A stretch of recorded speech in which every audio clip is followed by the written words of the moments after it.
Hello, and welcome to Cultural Economy in the Kitchen, the podcast from the Journal of Cultural Economy's editorial collective. I'm Dr. Addie McGowan, and by the time this episode airs, I will have started my new job as a research associate in market studies at the University of Salford. But of course, I'll continue on as reviews and online content editor for the journal. And I'm Professor Philip Roscoe, Professor of Management at the University of St Andrews Business School, and I'm co-editor-in-chief of the JCE. Today is all about crypto imaginaries. And we've got a stellar lineup of crypto experts joining us today to discuss. First, we have Dr. Lana Swartz, an associate editor of the journal, who will be joining us as an expert commentator throughout the discussion. Thanks, Lana, for joining us. And we'll start off discussing Dr. Andreu Belsunces' recent article, Crypto Financial Imaginaries: How Neoliberal Theories Are Materialized in the Technical Principles of Cryptocurrencies. And then we'll turn the conversation to Dr. Kobe de Keere's piece, A Crypto Way Out: Cryptocurrency, Techno-Economic Imaginaries and Crisis in Russia. Phew, what a lineup.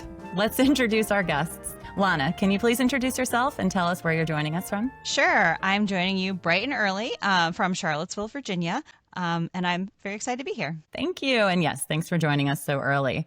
Can you tell us what you've been cooking in your kitchen lately? Well, I have been practicing for American Thanksgiving, which, as you may know, is coming up next week. And I have been working on trying to figure out how to confit turkey legs in duck fat. So very fancy. I dare anyone to top that. That's great. Yeah, that's the fanciest American Thanksgiving dish I think I've heard of yet. So nice. Alison Roman. I'm a big comfy fan. We could continue this conversation offline. Comfy pheasant legs for Christmas. Oh. Yeah, I will be actually visiting Edinburgh with editor Liz McFall in the spring. So maybe we can have a real life confit club. Comfy fest.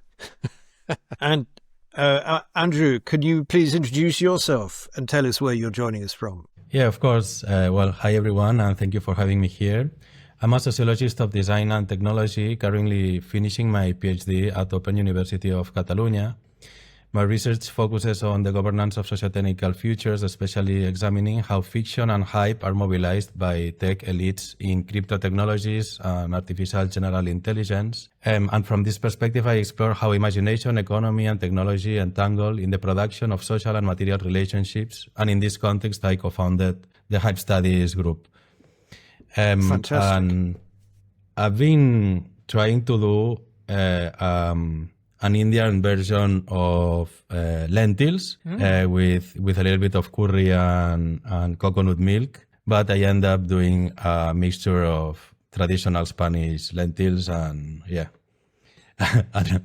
with an Indian touch, but they were quite good. So we have techno-imaginaries and Indian Spanish lentil dishes. That's pretty good. Nice. And last but not least, Kobe, same questions. Can you please introduce yourself and tell us where you're joining us from? Yeah, hi. Thank you so much for having me. I'm in Amsterdam. I'm where I'm an associate professor in cultural and economic sociology. And yeah, for a bunch of years, I've been kind of interested in this, let's say, connection between value and values, right? How morality enters in the production of economic value. And I've been studying mainly the labor market. But since many people, since the pandemic, I kind of got sucked into the crypto rabbit hole. And yeah, I'm still in it, trying to finish a book on that. Well, and seeing that we're all doing our culinary, I've been also experimenting with Indian cooking lately, so I'm following Andreu in that way.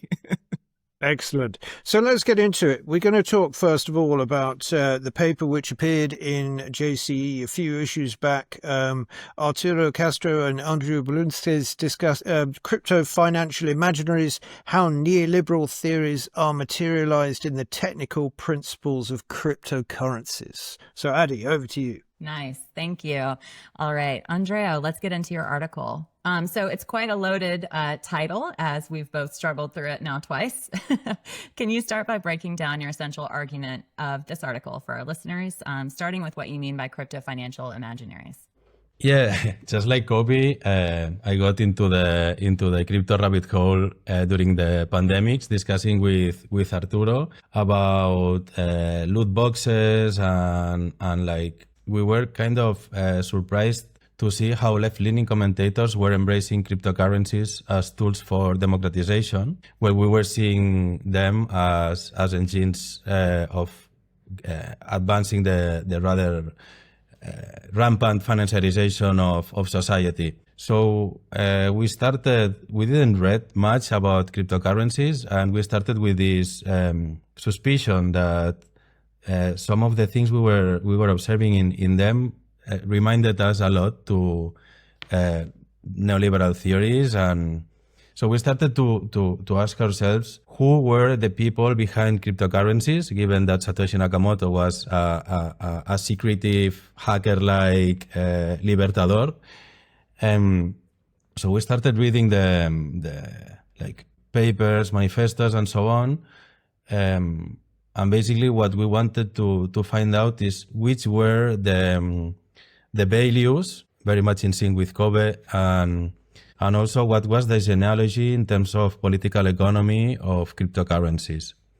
And since Arturo Castro, he's an extremely talented programmer and game designer, we started to look at the white papers, trying to see how those how neoliberal theories informed discourses and imaginaries of crypto elites, and then how those imaginaries were materialized in specific material technological procedures. No, so we wanted to see how imagination, and which is something that is very central in my research, how imagination comes to matter through technology. Nice, yeah.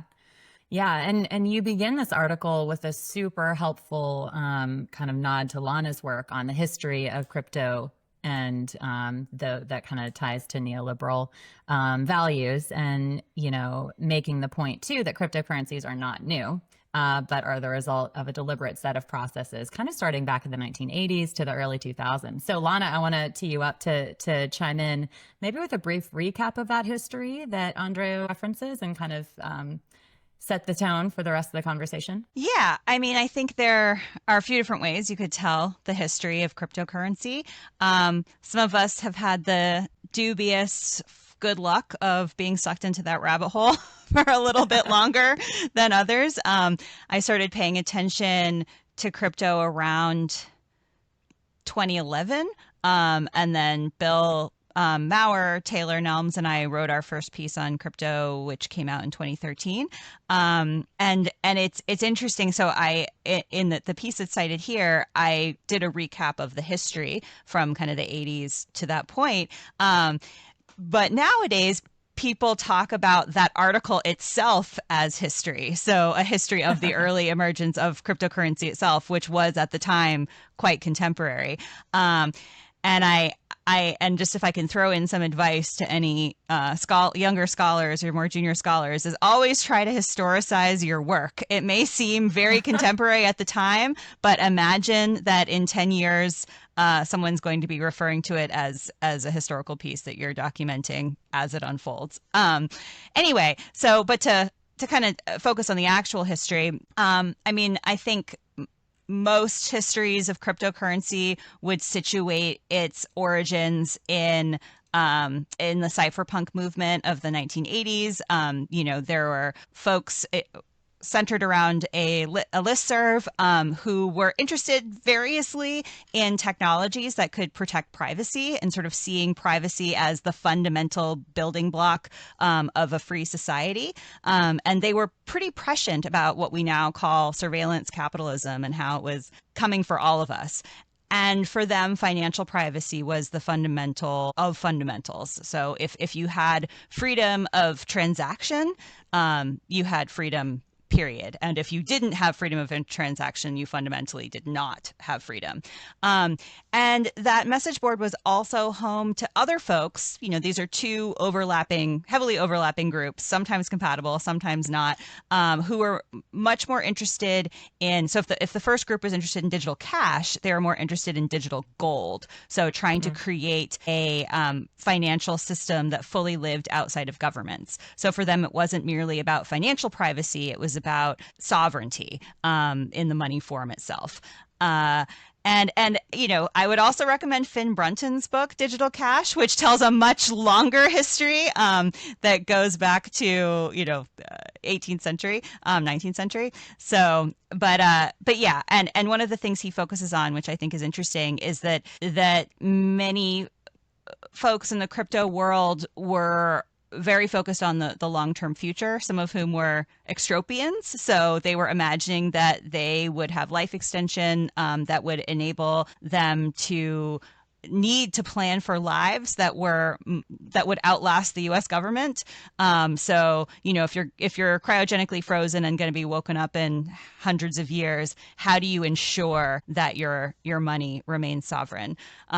So there are many different political threads in this community, and the every theory of money is a broader theory of society, as I think both of these articles demonstrate. And then, during the aftermath of the last, I would say the last big crisis before COVID, kind of the 2008 financial crisis, mysterious figure named Satoshi Nakamoto emerged with a white paper. And then, Bitcoin was launched as a open source free software project to actually create this digital cash or digital gold technology. And then it's just been getting more and more Baroque from there. Well, it's nice to hear that little history, because it's a reminder that we had crazy dudes before the internet, which I think is something we need to cling on to as civilization disintegrates around us. Correct. Yeah, they perhaps weren't quite as networked with each other, but they existed. Now they're all connected and have lots of reach. Yes. So, yeah. Okay, thank you, Lana. And so, Andreu, you and Arturo identify kind of those, you give some structure to the history that Lana just gave, like those two periods of the development of crypto. The kind of first more punky anarchist, and the second moving really into the neoliberal value space. And so I read this almost as a gentrification of crypto. I don't know if you would agree, just in my limited understanding of this world as I've been diving into it for this podcast. So it kind of materializes the normative values of neoliberalism. So can you expand on crypto's neoliberal turn now and the values and actors driving it, getting into kind of the meat of your paper? The thing, like the results of the research we did with Arturo show that there's no neoliberal turn. Cryptos were neoliberal since the very beginning, because there's like of course like cyber libertarianism or cypherpunks. This was like a quite diverse movement, but we started to because they talk in terms of anarchism, and Spanish has a very strong history of libertarian anarchism. So it kind of bothers us to see how these people are appropriating a very revolutionary communitary, solidary notion of libertarianism. And we started to see how these people, how the people discussing in the cypherpunk mailing list were discussing about anarchist movements or figures, like at this moment.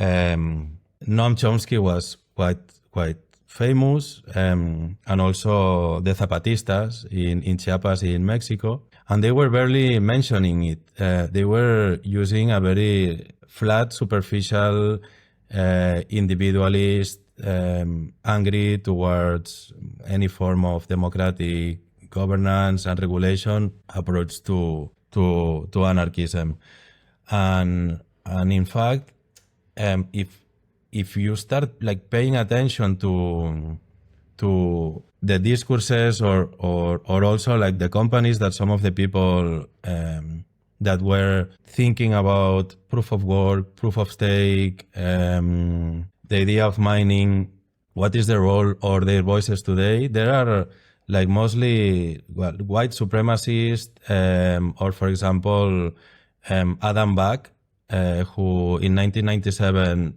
designed the proof of work. And we know that this is central in the very idea of mining, which is an extremely powerful metaphor, and that we could discuss about it a little bit later. He advised El Salvador to become the first crypto nation. And this had catastrophic economic consequences for a country that is now outsourcing prison services to the authoritarian government of Donald Trump. This is like, there are like many other details that show how since the very beginning they were not discussing anarchist authors. They were really discussing Hayek and Friedman, no? And in fact, the very idea of private money, it was worked and developed by Hayek in the nationalization of money, and this is really central in cryptocurrencies, for example. This is just an example.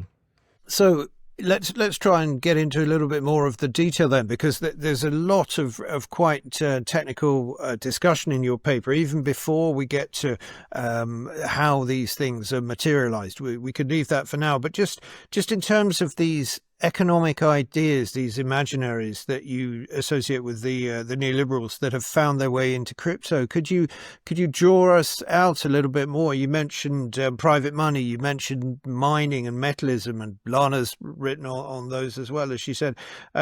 So let's just talk us through a choice example. Okay. We wrote this paper quite a long ago, so that some of the details are not like super fresh in my mind. But for example, the idea of decentralization that is now so popular in crypto and Web3 communities, and that in a way it really seduced left-leaning commentators and activists. The principle of decentralization can be traced back to Hayek's argument that economies shouldn't be planned by central authorities, and that the free market is the most efficient way of manage wealth distribution. But here, decentralization is not at all about equality and allowing a more like democratic way of distributing wealth. It's just a way of making systems more efficient. And getting rid of the expenses that bureaucracy, the expenses and the friction that central organization creates. Something that I have two things to say in this regard. There's first like this paradox that also happens when economic theories are implemented for real in public policies. No, that this idea of letting the market, the free market, organize and distribute resources, mostly comes with concentration of wealth and power, and this has been proven many times by economics. And the same happens with decentralized systems. No, and the case of Ethereum, of Bitcoin, it's very clear, no, because whoever has the computational power and the energetic power and the money to maintain the network and to secure the network will be rewarded with more tokens, and therefore there will be a concentration of wealth, computational power, and power in the network and in the distribution of the network. And this resembles a lot to what happened with the internet, no? That it's supposed to, and it's still today, no? It could, as the story says, resist a nuclear attack, but now more than 50% of the internet belongs to Amazon Web Services, and the traffic is also super concentrated. So we can here see how the broken promises of neoliberalism resemble the broken promises of the internet and the broken promises of cryptocurrencies. Ask, is it neoliberalism, or is it is it something else? Is it something that comes after neoliberalism, or perhaps something that came before neoliberalism? So, we hear a lot of talk today about techno-feudalism, which resonates for me, at least intuitively, and I think some of the more theoretical elaborations also ring true. And Bill Maurer actually published a piece just yesterday on stablecoins and the way that stablecoins represent an entrenchment of elite power that looks a lot more like things that have happened in the Gilded Age and much before. And so I wondered, is there something about this case about cryptocurrency that reveals the limits of neoliberalism as an analysis? Or do we think that, neoliberalism is the thing that keeps getting entrenched again and again, and this is the example of it? And do we anticipate neoliberalism giving way to something else, something arguably worse, as these technologies continue to advance and as society continues to change? My point would be that like what these people were discussing at this moment of like in the 80s and 90s, it was a moment where neoliberal theory was quite avant-garde, no? And they were just dialoguing with something that was like very like appealing in this time, no? Yeah, I think that's a really good point, that the historical specificity of when cryptocurrency was being imagined, by cypherpunks and crypto-anarchists in the 80s and 90s was really the neoliberal moment. And so, yeah, I wonder, do you see those ideologies as being continuous to today, or do you see them being remade by new political arrangements? I would say that they are pretty much the same, but I would say that they are less naive, no? Because they were young, they were idealist, they were not the hegemonic power yet, but what Elon Musk and Donald Trump did with this Doge initiative, it's pretty much like following the radical neoliberal playbook. I've read the work of Duran, and I've been following the whole discussion about techno-feudalism. And I really like agree with Duran that there's like this capture of resources and economics, that and this idea of peasantry, you say in English, where we are like to work, we depend on those lords, no? Mm-hmm. So there's also a capture of the means of a huge concentration of means of production, and but I would say that this is just like a side effect of neoliberal politics, no? And in fact, technocracy is basically this, no? And like now everyone talks about Peter Thiel, what Peter Thiel said in 2012 or 2013 about like technology being politics by other means, but these people were already discussing this in the 90s and the 80s, and probably Peter Thiel was there as well. There's in the, I think it's in the Crypto Anarchist Manifesto, where Timothy May has a chapter, I might be wrong, where he says that we should substitute legal regulation by technological algorithms, no? So this is like a very clear example of technocracy, letting algorithms and technological systems that are not designed or that are not democratically supervised to rule over any kind of socio-economic process. Yeah, if you don't mind me jumping in, because I really, it is a question I've been thinking a lot about. And I really enjoyed reading your piece, Andreu, because it kind of, you make a very compelling argument and made me doubt a little bit about my argument, because the longer I've been in this space, I've really experienced that as some kind of, I don't want to say post-neo, because you're just making an era out of an era. But I think there's so much going on there, which in a way goes against, look, it maybe starts with what are we talking about when we talk about neoliberalism? And the definition I usually went along with is the kind of Foucauldian idea, that this idea that we steer people through an economic logic, this idea we have rational actors, new public management, we can use the market to solve societal problems. And the way I saw that is that this is not at all about abolishing the state. This is not at all even about a small state, but a state which follows a market logic.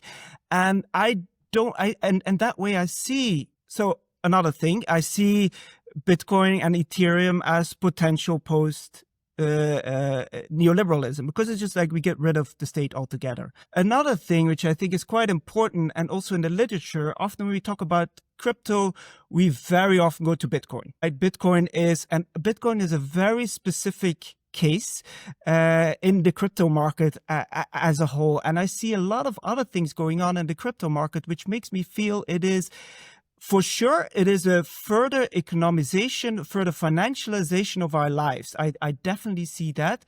But one thing, the rational actor, half of the time is out of the window. It's about meme coins. It's about taking ridiculous risks. It's about embracing irrational actor all the time. So that's already one thing I feel, well, this is quite different.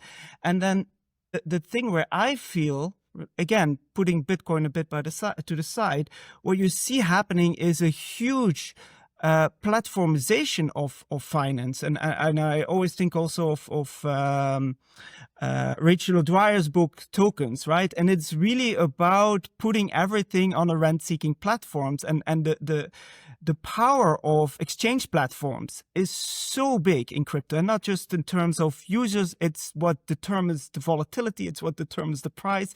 And this is not at all a market logic. This is just pure feudalistic power grab.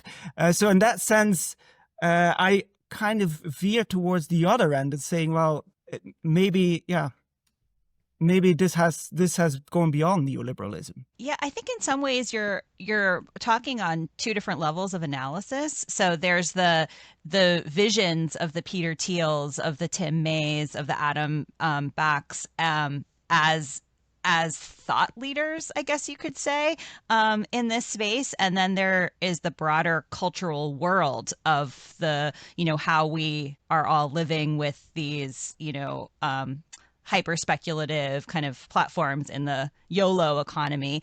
And I think, I think, Philip and I talk a lot about, we find ourselves talking a lot about Peter Thiel. And one of the things we've talked about is that it's easy to overestimate the brilliance of some of these people. We like to think of them as evil geniuses, but it's not always clear that they are in fact geniuses. And I think Thiel's anarchist lectures and writings have kind of revealed some of that. And I think Philip's analyses have been really trenchant in that sense.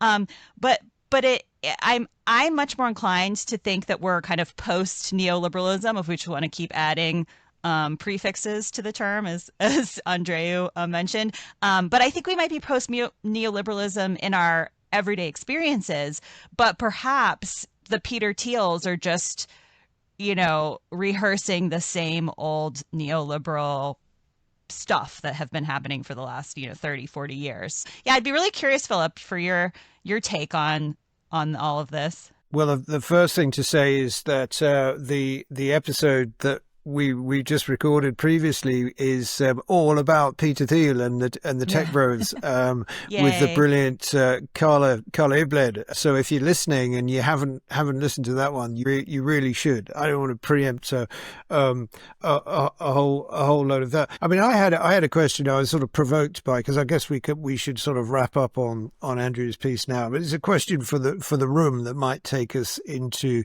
a discussion of Kobe's work as well. Is Andrew mentions this magazine, the Extropian, from way back when, with a picture of Hayek on the front and the banknotes with the 15 Hayek banknotes printed on the cover and whatever. And my question was, why do these guys have such a hard on for the neoliberals, and why do they still?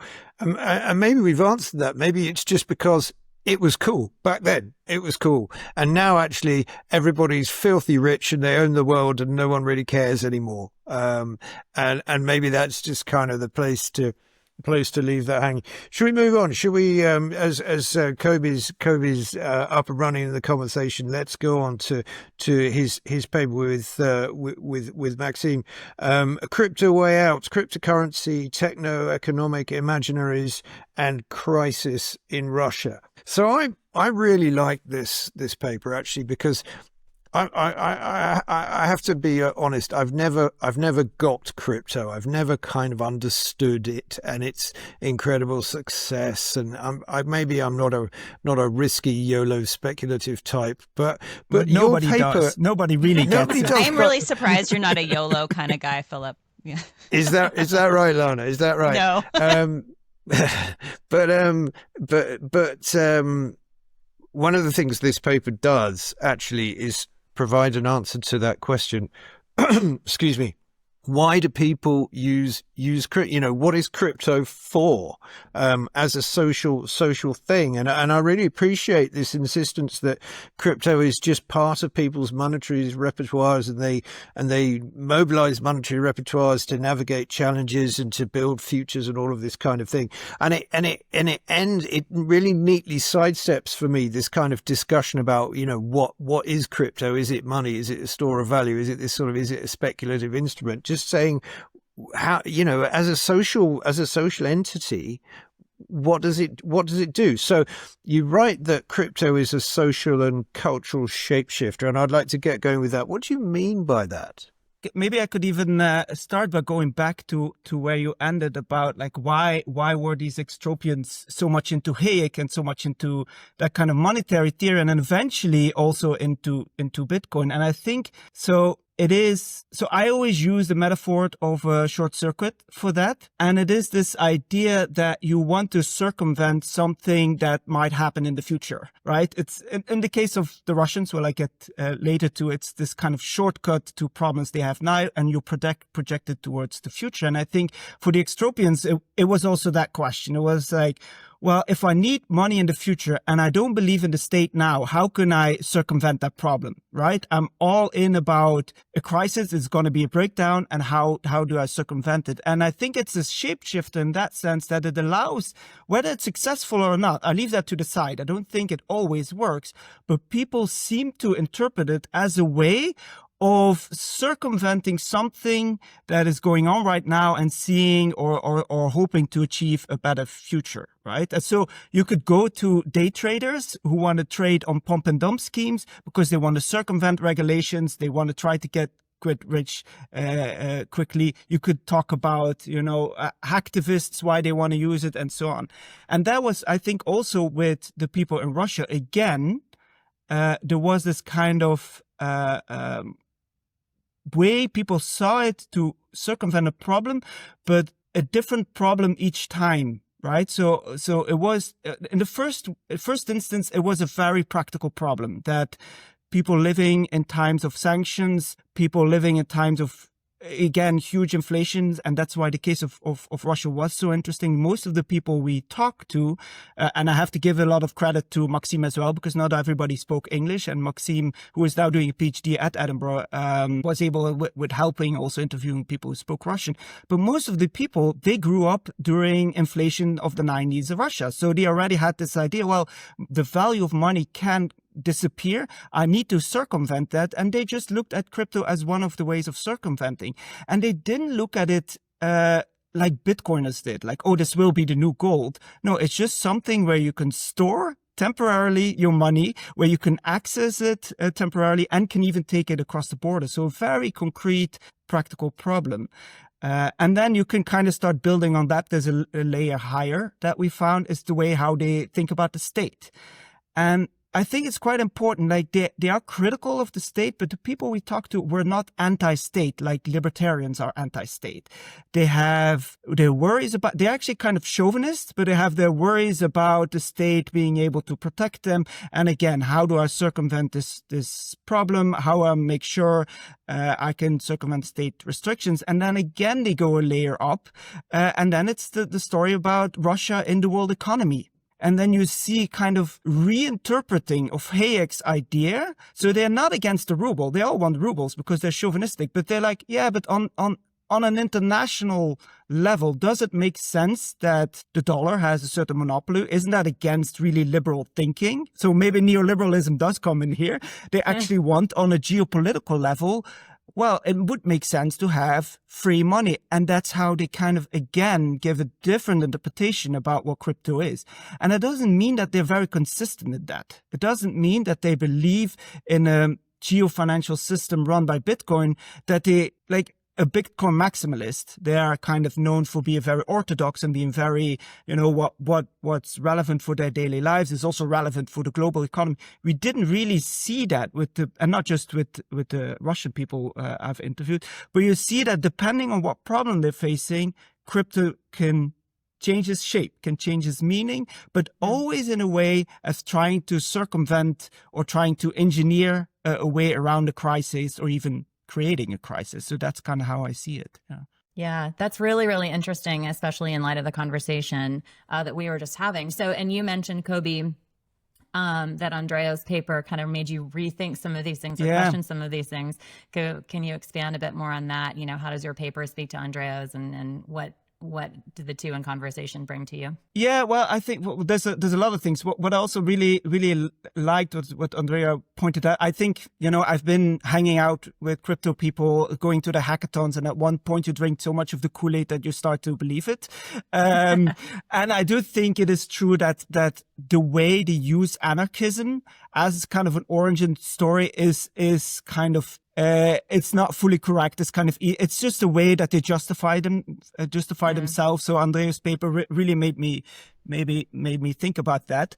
And then also about, well, neoliberalism definitely does play in here, especially in its origins. But then again, the question is, where does it fit in also in people's life? At what point do they really see this, both as an ideology as well as a practice?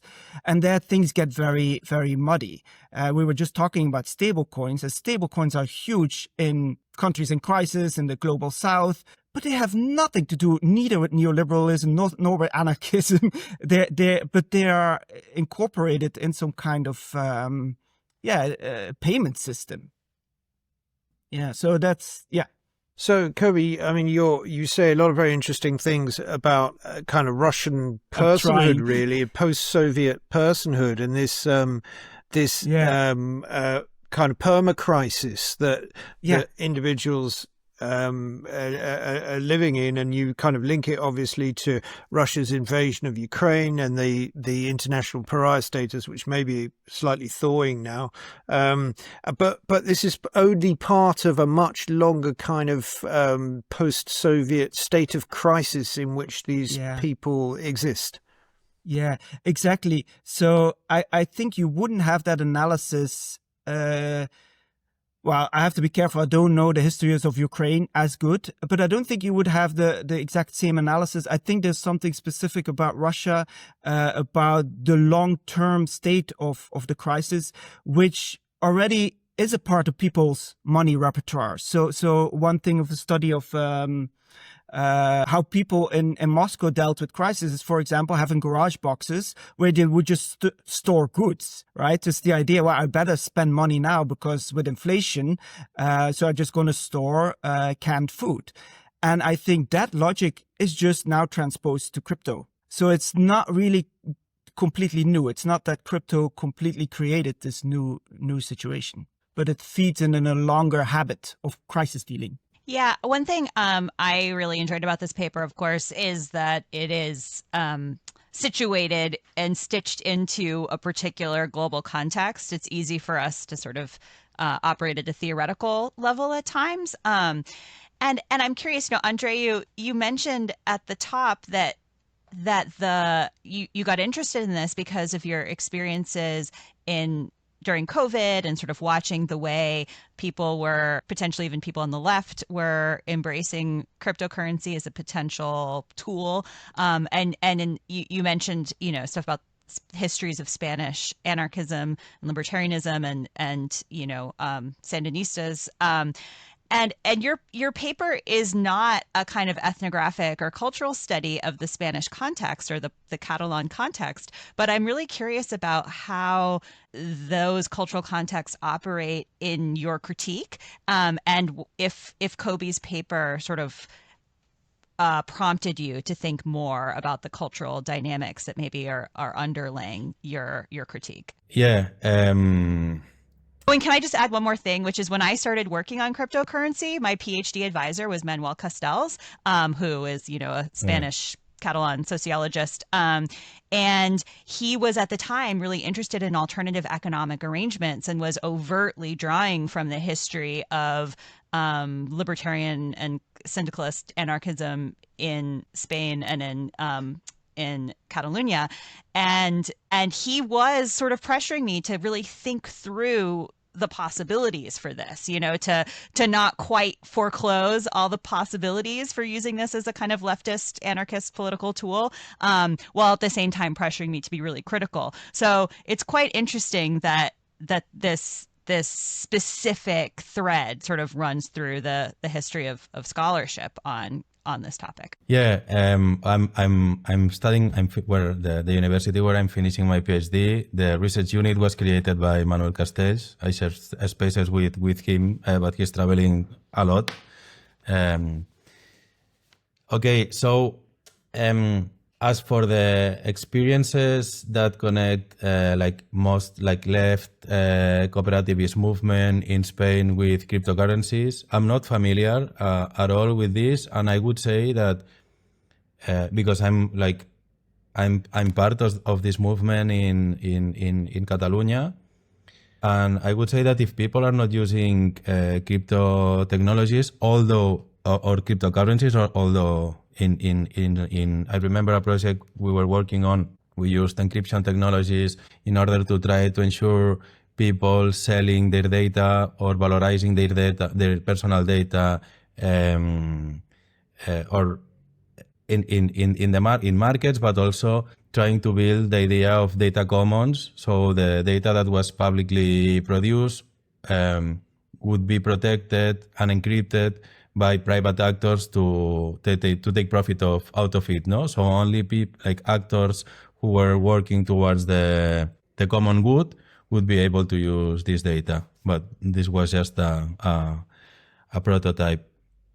And regarding this idea, because the idea of decentralization, it's really powerful, and I'm part of a transition design cooperative, and the neighbor where I live in Barcelona and in Catalonia in general, cooperativism, it's very strong. But the way we decide, the way we operate with other actors and so on, is not technologically mediated. You participate in assemblies, we talk to each other, we gather together, and we try to make a difference competing to the other market players, no? Also to create through market exchanges, other forms of relationship between the landscape, the territory, food, housing, and people. I would say that people are not using DAOs here because we don't really need them. I was especially nodding on this, that this thing between, well, do you actually need it as a community or not? And so I've interviewed a bunch of people who were very community driven and really embraced this kind of decentralization. So there's in London, there's a couple of projects. There's an art project further field, and there's also a squad in Hackney. And what I noticed is that people sometimes they talk very enthusiastically about, well, we can create a DAO. So for the listeners, that's a way through blockchain that you can vote and you can basically collective collectively manage your funds, right? So from a corporatist point of view, that sounds like very interesting. But what you often see is that in reality, people just don't use it. So what they all complain about, yeah, we made this app and you can all vote, but nobody's actually downloading the app or nobody's actually doing it. And that is such a good example of how technology itself just doesn't cut it. And I have to think about, and I hope I pronounce her name correctly, Kelsey Naben. She has written quite a bit about like Web3, and that the problem is like, well, you have the technology, to use Lana's word, mutually infrastructural things, but the difficult thing is to actually then do it. And there you see that it doesn't really carry over, and that people apparently can organize themselves without a DAO. So do you think part of what's important about the Russian context is that crypto is actually useful for something, whereas in other cases, people are sort of trying to discover a use case that meets their needs? Yeah, well, yeah, this and to what extent is it already a part of their repertoires? I think for the Russians, the jump was just not that big. And I think you see that also. So, for example, which I haven't done, I wish I could, but I think the case of South Korea is so interesting here. South Korea really has this long trajectory in tech, but also in tech finance. And you see that people quite easily embrace crypto there as well. And I think, again, because it's already a part of their money repertoire, but it's not a part of cooperative anarchist left to organize themselves through technology. I think that's kind of how I see it. Yeah. And Andreu, I think you wanted to jump in. Yeah, there's something that you talked about in your paper that I really liked, which is the idea of like crypto as a Trojan horse, no? Because Arturo and I pay attention to cryptocurrencies not that much as like techno-economic, or we pay attention at them as techno-economic infrastructures, but their impact is not that much in really articulating a new like techno-financial regime in itself, but as a super powerful cultural device, no? And what you mentioned in your paper, no? It's like you start engaging with crypto, and you are not only engaging with the technology, you are engaging with the politics and the narratives and the future visions and the narratives of governance that those cryptocurrencies entail. And to me, here we can see like the huge victory or the main impact these cryptocurrencies has done, no? And sometimes I wonder if like this techno-authoritarian turn that for many people it's already something to like acceptable would have been possible without the cultural and political work that cryptocurrencies have done, no? And in this regard, like, yeah, again, like this idea of like Trojan horse, it really, really resonated with me, and I will definitely use it in other papers that I'm working on right now. It's not my invention. It's like a trope in the field that people talk about, especially in Bitcoin. There's this whole thing about orange pilling people, which I write about in the book. It's really a way how people see, like, I never thought about inflation until I bought primarily Bitcoin, but even in other cryptos, you would see this thing like, well, I took it and now it changed my thinking. So let's start putting things together. We were joking actually just before we pressed the record button. Kobe was saying, I said this episode will go out in January, and Kobe said if there even is a crypto market by then, things are on the move. I mean, of course, from everything we've said crypto is a lot more going on than than just Bitcoin. But I mean, what do we need to take from these papers in understanding what's going here? Lana, would you like to play us out with some wise words? Well, my response to the joke earlier was that, will there still be a crypto market? Well, I mean, if not, the U.S. government will certainly decide that crypto is too big to fail and ensure that it's bailed out and maintain the crypto market, which I think speaks in very poignantly to the question of neoliberalism and this supposedly anarchist libertarians technology's relationship to the state and to state authoritarianism. Nice. That's what very I'll say. well said. Very well, yeah. Very well summed up. Great. Yeah, I find it such a extremely weird paradox. Like you have these libertarians who wants to be free of the state, and then when Trump announced that the state is going to buy Bitcoin, they're all like cheering. How do you square that circle, right? It's not a circle, it's a line that goes up, or not. It's a chain. All right. Well, that was a fantastic conversation, and sadly, we need to wrap up. Thank you so much, Lana, Kobe, and Andreu, for joining us to expand our understanding of crypto, its imaginaries, its future, its past. It's been a fantastic conversation, so thank you so much. Thank you all. Yeah. Thank you. Thank you. Really enjoyed the conversation. You've been listening to, or maybe watching, Cultural Economy in the Kitchen from the Journal of Cultural Economy editorial collective. Today's episode was produced by C. Ross Cinematics. You'll find links to papers at the end of the video if you're watching on YouTube. Don't forget to like and subscribe, tell your friends, and share. And don't forget to join us next time to see what we're cooking up in our academic kitchens. Until then, take care.